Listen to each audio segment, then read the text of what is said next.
Good evening, everyone.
चलो. Good evening, everyone. Good evening, Adarsh. Good evening, Sanjana. Good evening, Kanishka. Good evening, Reshma. Good evening, Kamini. Good evening, Sana. Good evening, Kashish. Good evening, Madhu. Good evening, Anjali. Good evening, Aarti. Good evening, Shivani. Good evening, Diksha.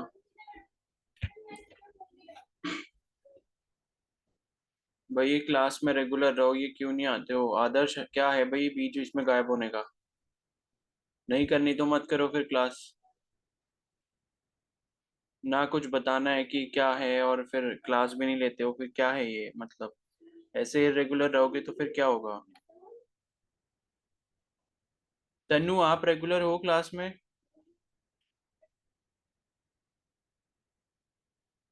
जैसे वो शाम की कभी कभी नहीं ले पाते। ठीक है. Good evening Shivani. चलो, तुम नेक्स्ट चैप्टर स्टार्ट कर रहे हैं, ठीक है? एंड अब जितने भी चैप्टर्स होंगे हम काफी फास्ट करेंगे, जितना भी जो भी कंसाइज हो सकता है बस वही करेंगे, ठीक है? अभी चलो. तो अच्छा ये बताओ, एम्स का फॉर्म तो सभी लोगों ने भरना है. तो ये बताओ मेरे को, सबने अपना बेसिक रजिस्ट्रेशन कर रखा है? बेसिक कर लिया सभी ने अपना? No sir. नहीं किया? नो सर, कब अभी नहीं किया. कब करोगे? टाइम से कर. कल मॉर्निंग में। हाँ बताओ, बोलो क्या कह रहे हो?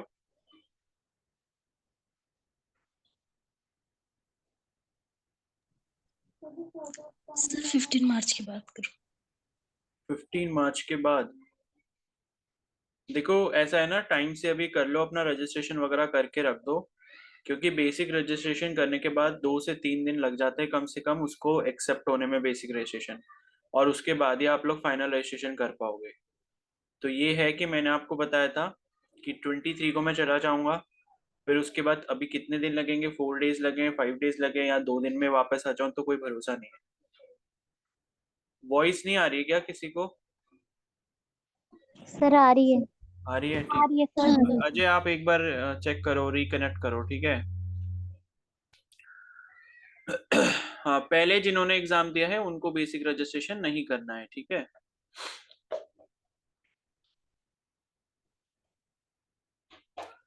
ठीक है. तो ये है कि बेसिक रजिस्ट्रेशन जिसने नहीं करा है टाइम से कर लो. बाकी किसी को कोई प्रॉब्लम लग रही है, फोटो वगैरह अपलोड नहीं कर पा रहे हो तो मुझे बता देना, मैं कर दूंगा, कोई दिक्कत नहीं है, ठीक है? और बाकी मैंने देखो वीडियो अपलोड कर ही दी थी, बेसिक रजिस्ट्रेशन कैसे करना है, अगर आप उसको ध्यान से देखोगे. और उसी के अंदर मैंने वो लिंक भी दिया है, फोटो वगैरह कैसे आपको एडजस्ट करना है, कैसे रिसाइज करना है, और फिर कैसे अपलोड करना है. तो कोशिश करो कि अपने आप से कर लो, ठीक है? एंड नहीं अगर कर पाओ तो फिर मेरे को बता देना, मैं कर दूंगा. तो बेसिक रजिस्ट्रेशन जो है जल्दी से जल्दी कर लो, क्योंकि 2 से 3 दिन कम से कम लग जाते हैं एक्सेप्ट होने में.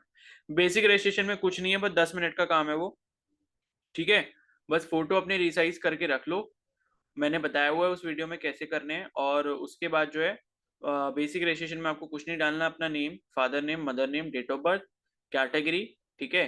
और क्या डालना है, मोबाइल नंबर हो गया, ईमेल आईडी हो गया।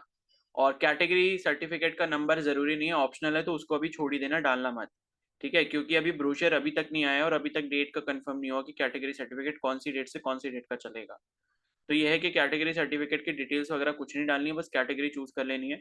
और जितने भी जनरल के कैंडिडेट्स हैं मैं ऑलरेडी बता चुका हूँ, आप कंफर्म कर लो कि आपको लगता है कि ईडब्ल्यूएस आपका बन जाएगा तो ईडब्ल्यूएस ही चूज करना। और जब आपको ये कंफर्म पता चल जाए कि भाई मेरा नहीं बनेगा, तभी आप जनरल चूज करना। और इन केस अगर आप डाउट में भी हो कि बनेगा नहीं बनेगा, कुछ कंफर्म अभी नहीं पता चल पा रहा, कि मान लो तहसील में हम गए थे, अभी काम वहां पर नहीं हुआ, एक हफ्ते बाद फिर जाना पड़ेगा, उस केस में भी आप ईडब्ल्यूएस ही चूज करोगे, जितने भी जनरल के कैंडिडेट्स हैं। ठीक है, उससे एडवांटेज देखो क्या है कि ईडब्ल्यूएस चूज कर लिया तो उसमें घाटा कुछ नहीं है। अगर मान लो आपका सर्टिफिकेट नहीं भी बन पाया, तो आप ईडब्ल्यूएस से ऑटोमेटिकली जनरल में शिफ्ट कर दिए जाओगे। लेकिन अगर जनरल कैटेगरी आपने एक बार सेलेक्ट कर दी और बाद में अगर आप चाहोगे कि मेरा ईडब्ल्यूएस बन गया है, तो वो बेनिफिट आपको ईडब्ल्यूएस का नहीं मिलेगा। ठीक है, तो जितने भी जनरल के कैंडिडेट्स हैं वो ईडब्ल्यूएस से ही फॉर्म भरें, अनटिल एंड अनलेस उनको 100% कंफर्म ये बात पता है कि वो जनरल कैटेगरी में है। ठीक है ना। और अगर ये बात में आप श्योर नहीं हो कि आपका ईडब्ल्यूएस बन सकता है नहीं बन सकता है, तब भी आप ईडब्ल्यूएस ही भरोगे। तो उससे दो फायदे होंगे, मैं आपको बताऊं। एक फायदा तो ये होगा कि अगर बन गया तो 10% का रिजर्वेशन मिल जाएगा। दूसरा फायदा ये होगा कि ईडब्ल्यूएस से फॉर्म भरोगे तो फीस भी कम जाएगी। और ईडब्ल्यूएस का अगर आपका सर्टिफिकेट नहीं भी बन पाया, तब भी कोई लॉस नहीं है, तब भी आप ऑटोमेटिकली जनरल कैटेगरी में शिफ्ट हो जाओगे। ठीक है, तो अगर जनरल कैटेगरी के कट ऑफ क्लियर कर पाए, मार्क्स अच्छे आ गए आपके, तो फिर आपको जनरल कैटेगरी से सीट मिल जाएगी। बट ये है कि ईडब्ल्यूएस का बेनिफिट है, अगर मान लो जनरल कैटेगरी में जितने मार्क्स पर आपको मान लो मिल रहा था, क्या मिल रहा था, एम्स पटना मिल रहा था, तो उससे अच्छा एम्स जो है आपको ईडब्ल्यूएस पे मिल जाएगा, मान लो कि ऋषिकेश मिल सकता है फिर। तो ये इसकी पावर है, मतलब ईडब्ल्यूएस के 10% रिजर्वेशन की। ठीक है, तो प्लीज ये गलती मत करना। मैं लाखों बार समझा चुका हूँ आपको, फिर बाद में बोलो कि भाई हमें तो पता नहीं था, हमने तो जनरल चूज कर दी, अब क्या करें, हमारा तो सर्टिफिकेट बन गया। तो ऐसा मत करना, कंफ्यूजन में हो तब भी ईडब्ल्यूएस ही भरेंगे। ठीक है, और ओबीसी वाले जितने कैंडिडेट्स हैं, ओबीसी का जब सबका सर्टिफिकेट बना होगा, मोस्ट प्रोबेबली सबका स्टेट वाला ही बना होगा, तो उनको सेंट्रल वाला बनाना पड़ेगा। और ओबीसी वाले कैंडिडेट्स भी एक बार कंफर्म ये कर लेंगे, आपका जो ओबीसी का वो होता है जाति प्रमाण पत्र, उसमें आपकी जाति लिखी होती है, जाति मतलब कास्ट, कि आप किस जाति से बिलोंग करते हो। तो वो जाति जो है आप अपनी ओबीसी की सेंट्रल लिस्ट में चेक कर लोगे। जैसे मान लो अगर आप उत्तराखंड से हो, तो आप गूगल पर सर्च करोगे ओबीसी सेंट्रल लिस्ट उत्तराखंड, ऐसा करके सर्च करोगे, पहले दूसरे नंबर पे एक लिंक आएगा एनसीबीआई का। ठीक है, ncbi.gov.in, उस पर आप क्लिक करोगे, वहां पर उत्तराखंड की लिस्ट आ जाएगी, ओबीसी के अंदर जितनी भी जातियां होंगी ओबीसी सेंट्रल लिस्ट में, वो आपको वहां पर दिख जाएंगी, उसमें अल्फाबेटिकल ऑर्डर में लगी हुई है, उसमें चेक कर लेना कि क्या आपकी जाति वहां पर मेंशन है या नहीं है। तो अगर मेंशन होगी तो इसका मतलब है आप ओबीसी की सेंट्रल लिस्ट में आते हो और आपका ओबीसी का सेंट्रल का सर्टिफिकेट बन जाएगा। क्योंकि कुछ ऐसी जातियां होती हैं जो किसी पर्टिकुलर स्टेट में ओबीसी के अंदर आती हैं लेकिन सेंट्रल लिस्ट में नहीं आती हैं। ठीक है, और फिर भी अगर आपको डाउट रहता है तब भी आप ओबीसी से ही फॉर्म फिल करो। ठीक है, जनरल से नहीं करना है, क्यों? एक तो ये कि इसमें फीस कम जाएगी, और दूसरी चीज ये कि अगर मान लो ओबीसी सर्टिफिकेट मतलब आपका सेंट्रल का नहीं भी बन पाया, या मान लो आपका जो आपने अपलोड करा होगा वो रिजेक्ट भी हो गया, तब भी आप जनरल कैटेगरी में ऑटोमेटिकली आ जाओगे। तो इसमें फायदा ही फायदा है ओबीसी सेलेक्ट करने में या फिर ईडब्ल्यू सेलेक्ट करने में।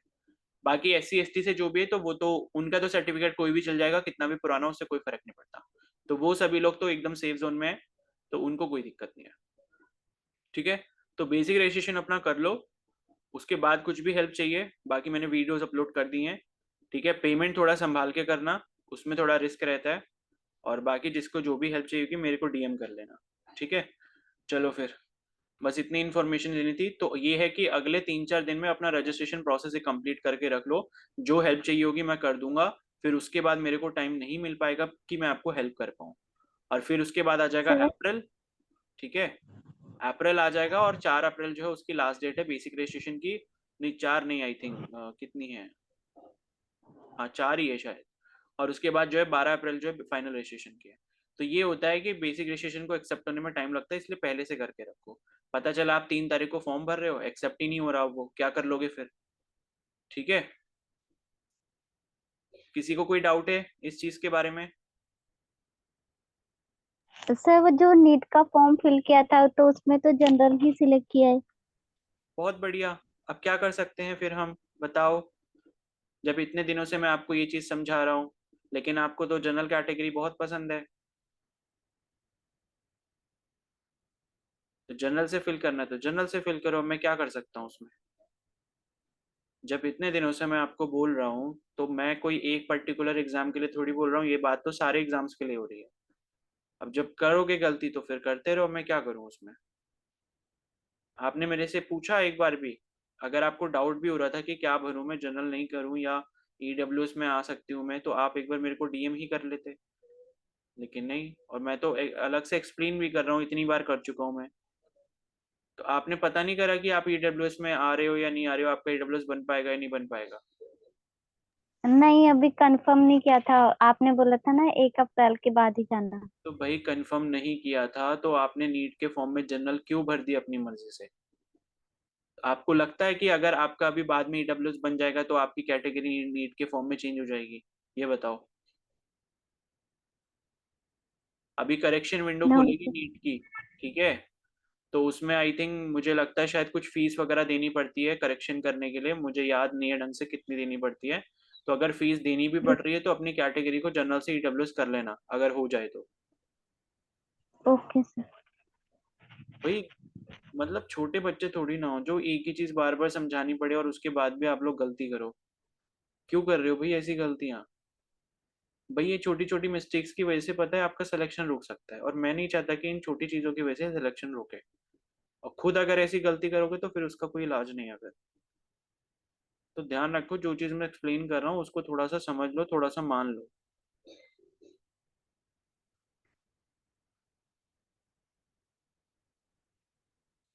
चलो फिर अब नेक्स्ट टॉपिक है वेव्स के बारे में, ठीक है? बाकी जिसको जो भी डाउट हो मैसेज कर लेना मुझे। तो वेव्स हम पढ़ेंगे, एंड हमने एसएचएम पढ़ लिया था, ठीक है? एसएचएम पूरा चैप्टर कंप्लीट हो गया है। तो वेव क्या होता है, ठीक है? सबसे पहले वेव के बारे में पढ़ते हैं। अभी एसएचएम से ही हम रिलेट करते हुए चलेंगे। एसएचएम में लाइक जितनी भी चीजें पढ़ी हम, वही क्या था, सिंपल हार्मोनिक मोशन ही जो होता है, मतलब उसी से आपका क्या होता है, वेव जनरेट होती है, ठीक है? तो वेव होता क्या है?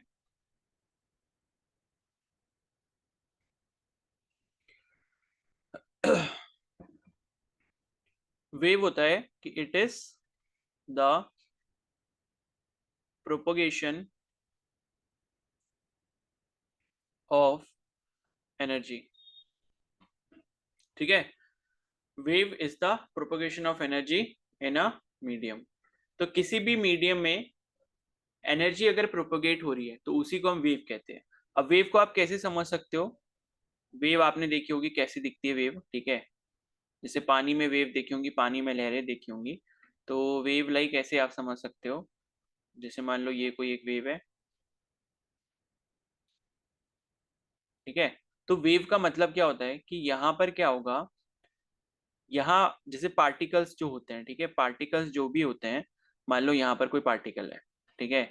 यहाँ पर कोई पार्टिकल है, मतलब वेव के अंदर क्या है, पार्टिकल्स रहते हैं, ठीक है? तो मतलब वेव एक्चुअली में होता है क्या है ना, पार्टिकल्स का जब पार्टिकल ऑसिलेट करते हैं अपनी पोजीशन पे, तब जो एनर्जी ट्रांसफर हो रही होती है, उसी एनर्जी ट्रांसफर को या एनर्जी प्रोपोगेशन को हम क्या कहते हैं, वेव का नाम दे देते हैं, ठीक है? तो ये मान लो अगर कुछ पार्टिकल्स हैं आपके, ये कुछ पार्टिकल्स हैं, ये पार्टिकल्स अपनी पोजीशन पे क्या कर रहे हैं, ऑसिलेट कर रहे हैं। कैसे ऑसिलेट कर रहे होंगे?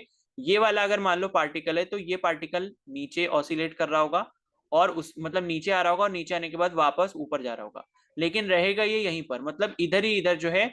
मतलब अगर ये एक पार्टिकल है, तो ये वाला एक पार्टिकल जो है बीच वाला, ये जो मैं ये डॉटेड लाइन बना रहा हूँ, ये डॉटेड लाइन पे ही ऊपर नीचे क्या करता रहेगा, ऑसिलेट करता रहेगा। और मीन पोजीशन क्या हो जाएगी, जहां पे इसका इंटरसेक्शन हो रहा है ब्लैक वाली लाइन से, तो ये इसकी मीन पोजीशन हो गई, ठीक है? ये वाली मीन पॉइंट हो गया। तो ये मीन पोजीशन के अराउंड ये वाला पार्टिकल क्या कर रहा है, ऑसिलेट करता रहेगा।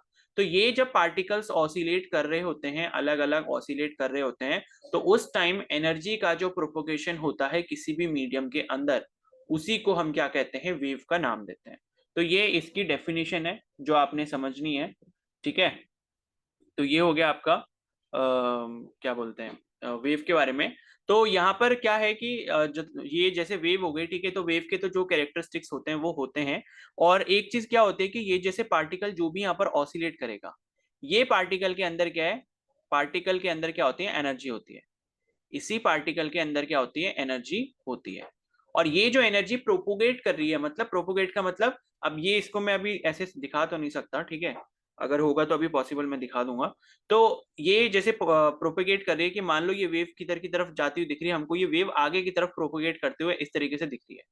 पार्टिकल तो अपनी ही मेन पोजीशन पे ऑसिलेट करेंगे, पार्टिकल जहां पर है वहीं पर ऑसिलेट करता रहेगा, लेकिन ये वेव जो है ये आगे की तरफ प्रोपोगेट करेगी, ठीक है। और इसी में क्या है, ये क्या होगी, एनर्जी, पार्टिकल्स के अंदर क्या है, एनर्जी, और एनर्जी का प्रोपोगेशन आगे की तरफ हो रहा है, और वही एक क्या बना लेता है, वेव का फॉर्म बना लेता है।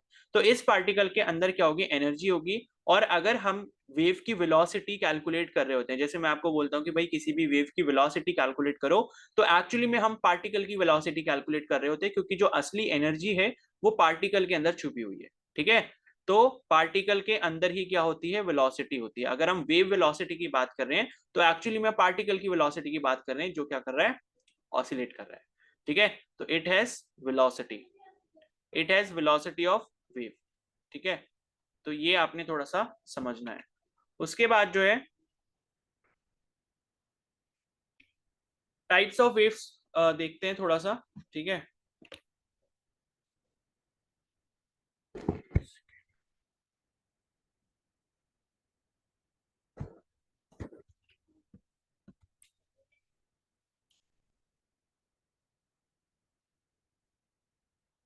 नेक्स्ट है टाइप्स ऑफ वेव्स,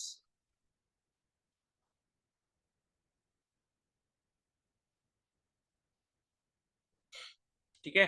तो टाइप्स ऑफ वेव्स में क्या होता है, हमारे पास दो टाइप की वेव्स होती हैं। पहले फर्स्ट होती है हमारी एक मैकेनिकल वेव्स,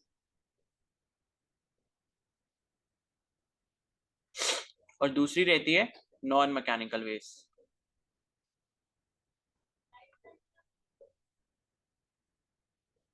ठीक है। तो ये आपकी वेव्स होती हैं, मैकेनिकल हो गई और ये नॉन मैकेनिकल हो गई, ठीक है। तो based on the oscillation of particle हम जो है मैकेनिकल वेव्स को दो पार्ट्स में डिवाइड कर सकते हैं, ठीक है।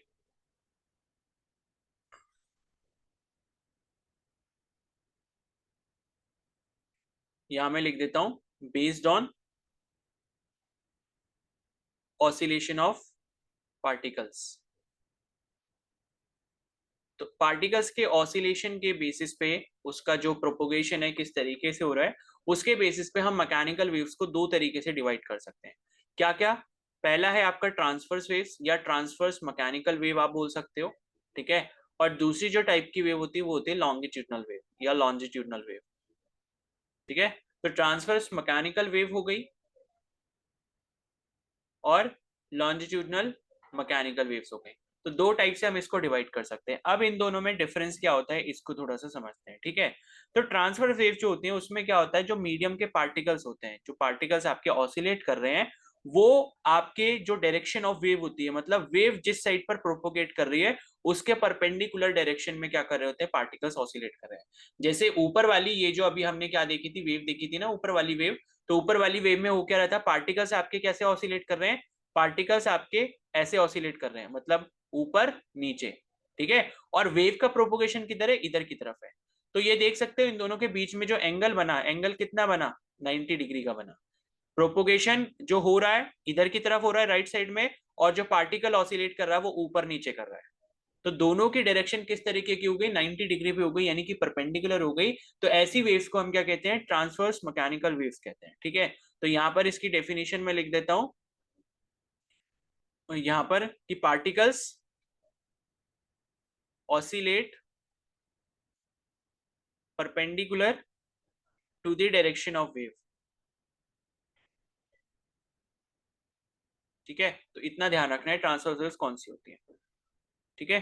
तो ये समझ आ गया होगा, पार्टिकल ऑसिलेट अगर मतलब ऊपर नीचे की तरफ कर रहे हैं, और अगर आपकी वेव जो है वो राइट हैंड साइड पे जा रही है या लेफ्ट हैंड साइड पे जा रही है, और उनके बीच में एंगल कितना बन रहा है, 90 डिग्री का बन रहा है, तो इस केस में हमारी जो वेव कहलाती है वो transverse type of mechanical wave कहलाती है, ठीक है।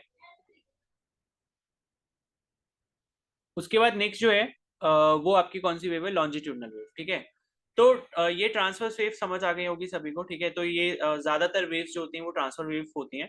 एंड उसके बाद जो नेक्स्ट टाइप की वेव है, ठीक है, नेक्स्ट टाइप की वेव कौन सी हो गई, लॉन्गिट्यूडनल वेव्स हो गई या लॉन्जिट्यूडनल वेव्स हो गई। तो इसमें आपका एग्जाम्पल जो आता है वो साउंड वेव्स का आ जाता है, ठीक है। इसमें बेसिकली क्या होता है, इसमें जो आपका क्या बोलते हैं डायरेक्शन ऑफ वेव के उसमें ही, मतलब जिधर आपकी वेव का डायरेक्शन है उसी डायरेक्शन में पार्टिकल क्या कर रहा होता है, ऑसिलेट कर रहा होता है, ठीक है। इसको कैसे समझ सकते हो, जैसे ये कोई पार्टिकल है, ये पार्टिकल ऐसे ऑसिलेट कर रहा है, इधर इधर कर रहा है। यहाँ पर कोई ये पार्टिकल है, ये पार्टिकल ऐसे ऐसे ऑसिलेट कर रहा है। यहाँ पर ये कोई पार्टिकल है, ये पार्टिकल ऐसे ऐसे ऑसिलेट कर रहा है। अब क्या है, यहाँ पर डायरेक्शन ऑफ वेव जो होगी वो, मान लो अगर इधर की तरफ है डायरेक्शन, ठीक है, ये क्या है डायरेक्शन ऑफ वेव है, ठीक है। और ऊपर क्या दिखाया है, ऑसिलेशन दिखाया है इनका, या ऑसिलेटिंग पार्टिकल्स है। तो आप देख सकते हो पार्टिकल्स का जो ऑसिलेशन है वो क्या है, वो भी आपका राइट लेफ्ट राइट ऐसे चल रहा है, और आपकी डायरेक्शन ऑफ वेव जो वो भी आपकी राइट हैंड साइड में है। मतलब कि एक ही लाइन में अगर अलाइंड है, अगर ऑसिलेटिंग पार्टिकल जो है और आपका डायरेक्शन ऑफ वेव एक ही लाइन पर अलाइंड है, या दोनों आप बोल सकते हो कि पैरेलल है, या एक ही लाइन में अलाइंड है। अभी ट्रांसवर्स वेव में क्या देखा था कि दोनों आपस में किस तरीके से थे, परपेंडिकुलर थे। और यहाँ पर क्या होता है, दोनों एक ही लाइन पर अलाइंड होते हैं, पार्टिकल का जिधर ऑसिलेशन हो रहा है उसी के लाइन पर, या तो लेफ्ट साइड में या राइट साइड में किसी डायरेक्शन में आपकी कंप्लीट वेव की डायरेक्शन होगी। तो ऐसी वेव्स को हम क्या कहते हैं, लॉन्जिट्यूडनल वेव्स कहते हैं। इसका जो एग्जांपल है वो आपका क्या होगा, साउंड वेव्स हो गया, ठीक है। ये क्या हो गया आपका, साउंड वेव हो गया। और मैकेनिकल वेव का एग्जांपल बता देता हूं मैं आपको।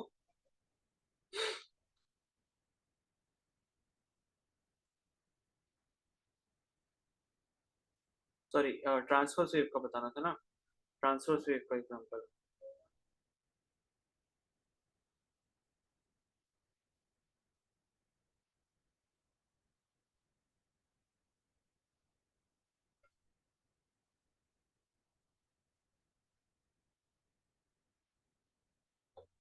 ठीक है, इसमें आपकी जैसे इलेक्ट्रोमैग्नेटिक वेव्स आ गई, इलेक्ट्रोमैग्नेटिक वेव्स, ठीक है। और बाकी ripples on the surface of water, ये भी ट्रांसवर्स वेव का एग्जांपल है। Ripples on the surface of water का मतलब क्या होता है, जैसे आप पानी में क्या करते हो, पत्थर फेंकते हो कभी, तो आपने देखा होगा पानी में जो लहरें आती है ना, ठीक है, वो कैसी दिखती है, इस टाइप की वेव की दिखती है जो ऊपर हमने बनाई थी। तो पानी में जब कोई पत्थर डालते हो कुछ ऐसा करते हो तो पानी की लहरें आपको ऐसी ऐसी चारों डायरेक्शंस में दिखाई देती है। तो वो भी आपका क्या एग्जाम्पल हो गया, ट्रांसवर्स वेव का एग्जाम्पल हो गया, ठीक है। एंड उसके बाद नेक्स्ट जो है वो है आपका नॉन मैकेनिकल वेव। तो नॉन मैकेनिकल वेव्स बेसिकली क्या है, मतलब मैकेनिकल वेव्स तो ये हो गई दो टाइप की, ठीक है। नॉन मैकेन मतलब मैकेनिकल वेव में क्या है,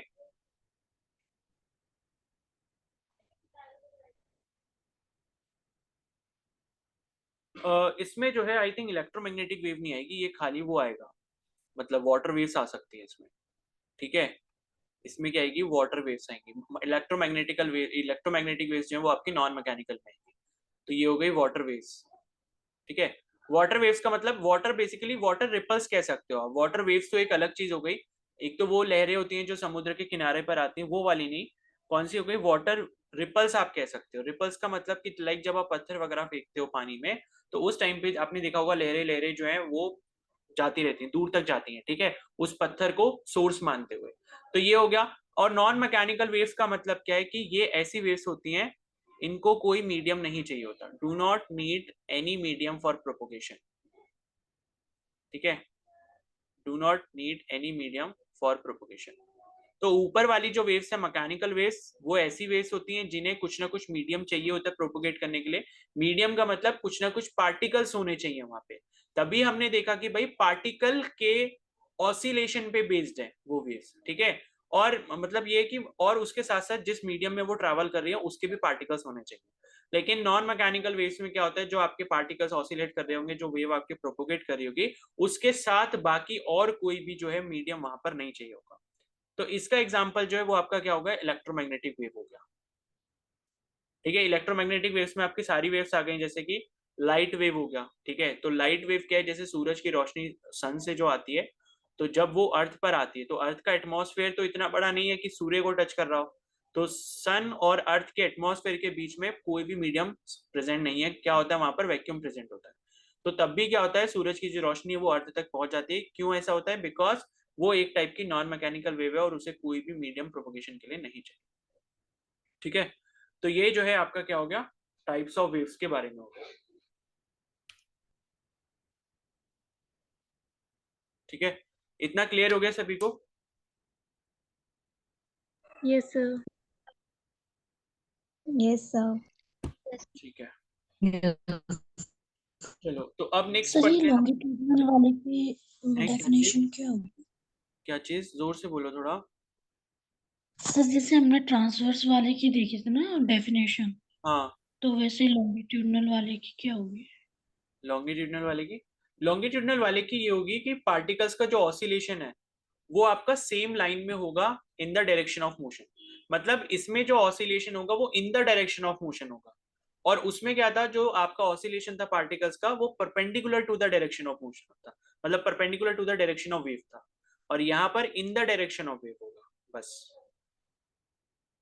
ठीक है, तो particles oscillate in the direction of wave, ये आपका लॉन्जिट्यूडनल वेव हो गया। ठीक है, नेक्स्ट यहाँ पर है प्रॉपर्टीज के बारे में पढ़ेंगे। ठीक है,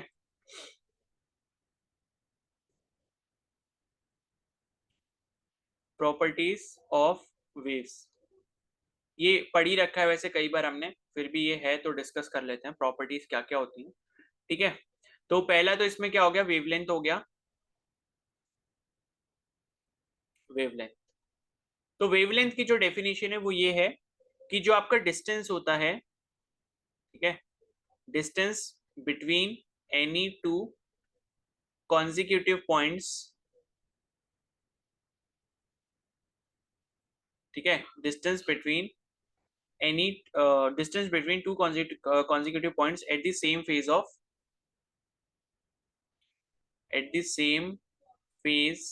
of oscillations। ठीक है, तो इसका मतलब क्या है कि जैसे मान लो हमारे पास कोई वेव है,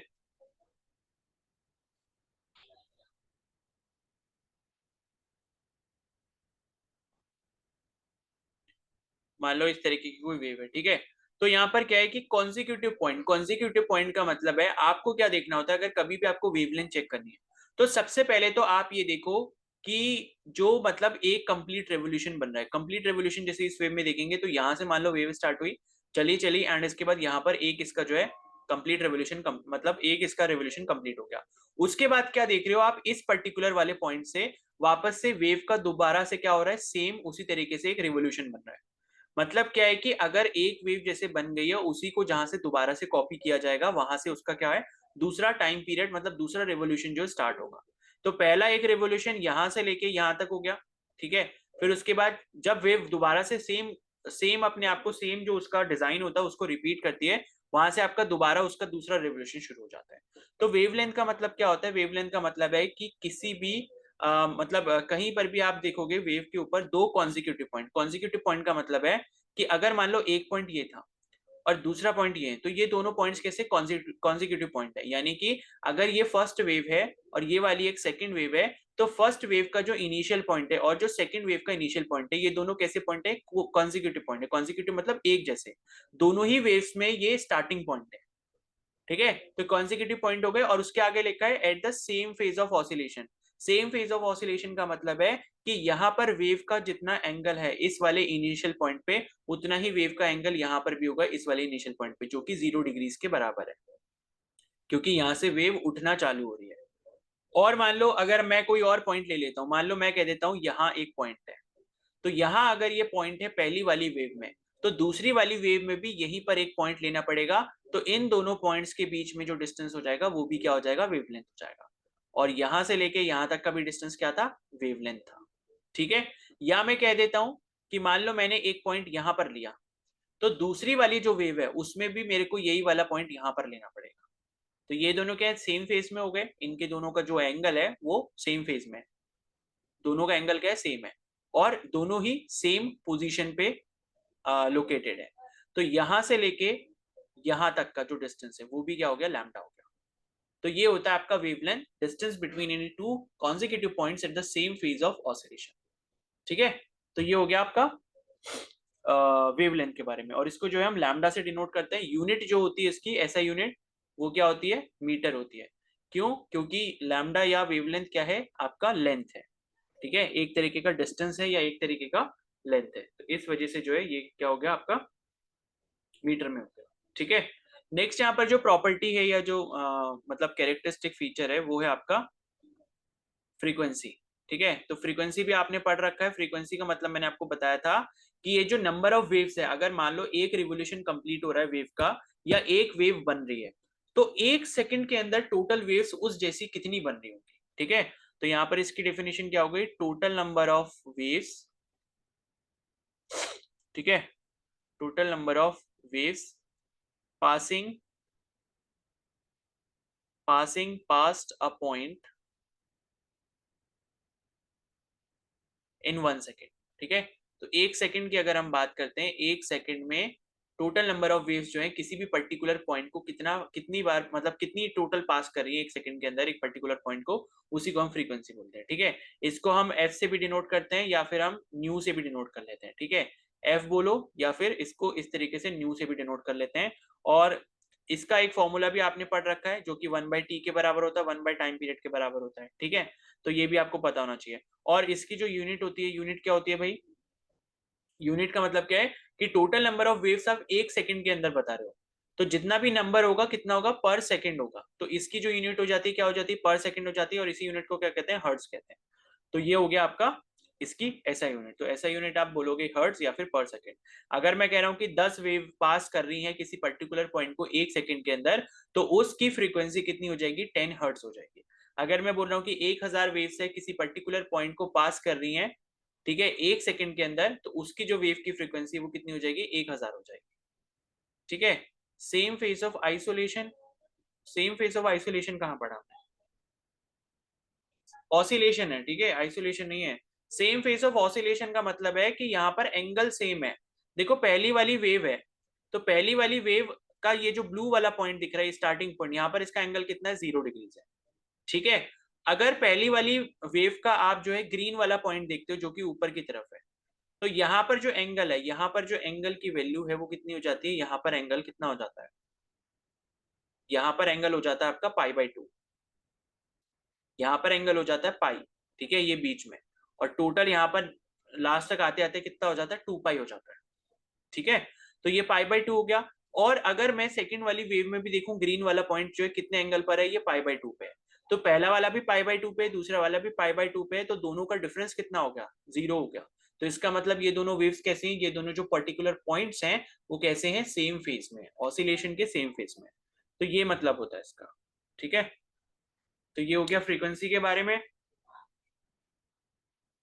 ठीक है, नेक्स्ट है हमारा एम्पलीट्यूड। तो एम्पलीट्यूड भी हमने लास्ट चैप्टर में पढ़ रखा है। ठीक है, तो वेव के टर्म्स में पढ़ लेते हैं, वहां हमने एसएचएम मतलब उसमें पढ़ा था, ऑसिलेशन के लिए पढ़ा था, तो है वही।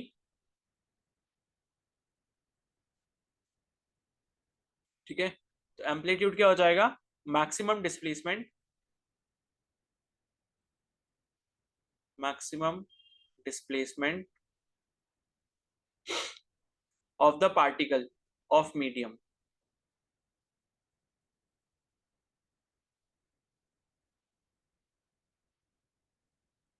ठीक है, फ्रॉम द मीन पोजीशन। तो मीन पोजीशन से जो पार्टिकल का मैक्सिमम डिस्प्लेसमेंट हो जाएगा उसी को हम क्या बोलते हैं, एम्पलीट्यूड बोलते हैं। ठीक है, और यहाँ पर आपको एक चीज और ध्यान रखनी है, जैसे कि अगर हमारे पास वेव बन रही है, ठीक है,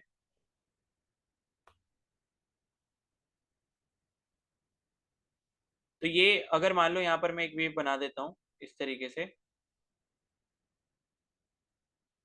तो एम्पलीट्यूड क्या हो जाएगा, यहाँ से लेके यहाँ तक क्या हो गया, एम्पलीट्यूड हो गया। ये भी आपका क्या है, एम्पलीट्यूड हो गया, लेकिन वो नेगेटिव डायरेक्शन में तो उसे माइनस ही मान सकते हो। ठीक है, ये आपका प्लस ही हो गया, और यहाँ से लेके यहाँ तक भी क्या हो गया, एम्पलीट्यूड। तो जो मैक्सिमम डिस्प्लेसमेंट होगा पार्टिकल का मीन पोजीशन पे, उसी को हम क्या बोलेंगे, एम्पलीट्यूड बोलेंगे। ठीक है, तो ये हो गया। अब एक चीज आपने ध्यान और रखनी है कि यहाँ पर जो ऊपर वाला पार्ट होता है, ठीक है, ऊपर वाला जो वेव का पार्ट होता है, ये वाला जो मैं येलो से इसको शेड कर रहा हूँ,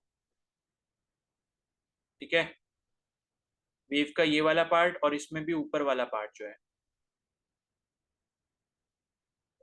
तो इसको हम क्या कहते हैं, इसको हम कहते हैं, इसको हम कहते हैं क्या, इसको हम कहते हैं क्रेस्ट, ये इसका नाम होता है। ठीक है, और अगर मैं नीचे वाले एरिया की बात करूंगा, जो ये नीचे वाला जो पार्ट है इसका वेव का,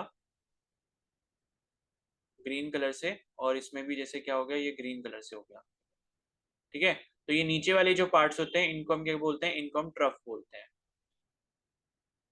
तो क्रेस्ट हो गया, ट्रफ हो गया, एम्पलीट्यूड हो गया, ठीक है। तो ये भी जो है थोड़ा सा ध्यान रखना। तो बेसिकली क्या है, for transverse wave the highest point that is maximum displace position in the positive direction is the crest. तो ये है कि जो मैक्सिमम पोजीशन होती है, मतलब क्या कहना यहाँ पर, क्रेस्ट क्या है, बेसिकली क्रेस्ट ये वाला आई थिंक पॉइंट होगा, ठीक है। मेरे को लगता है मैंने थोड़ा सा गलत बना दिया, ये एरिया नहीं होगा, ठीक है। बस थोड़ा सा ये इसको सही कर लेना, ये आपका ए है, ये भी ए था। तो जो क्रेस्ट और ट्रफ है ना, वो ये वाले पॉइंट्स होंगे बेसिकली, इसका हाईएस्ट पॉइंट और इसका हाईएस्ट पॉइंट, ये दोनों पॉइंट्स होंगे। ये आपके क्या है, दोनों क्रेस्ट हैं। और ट्रफ क्या हो जाएगा, ट्रफ इसका लोएस्ट पॉइंट और इसका लोएस्ट पॉइंट, ये क्या हो गए, ट्रफ हो गए। TROUGH, ठीक है, TROUGH। तो ये जो है आपके जो पॉइंट्स होते हैं डिस्प्लेसमेंट के, हाईएस्ट जो पॉइंट्स होते हैं, ऊपर वाले जो होंगे वो क्या हो जाएंगे, क्रेस्ट हो जाएंगे, और नीचे वाले क्या होंगे, नीचे वाले ट्रफ हो जाएंगे, ठीक है। तो इतनी चीज जो है वो आप यहाँ पर ध्यान रखो, ठीक है। नेक्स्ट है यहाँ पर वेव स्पीड,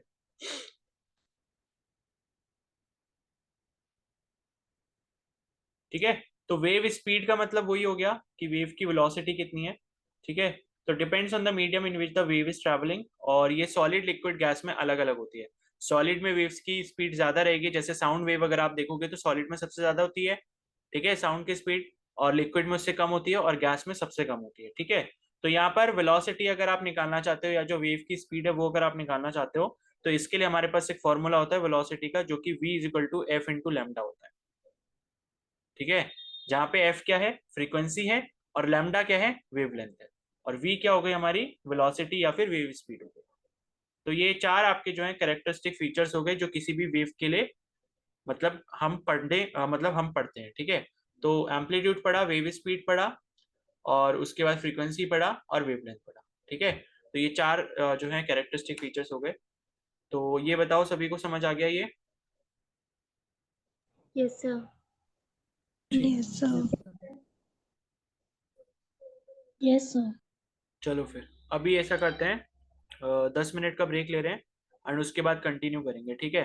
तो टोटल अभी 21 लोग हैं, और 21 लोग ही मेरे को दिखने चाहिए, और अगर कुछ भी पर्टिकुलर रीजन है तो मुझे मैसेज करके बताना, ठीक है। चलो, तो 6:25 पर वापस से ऑन टाइम, ठीक है।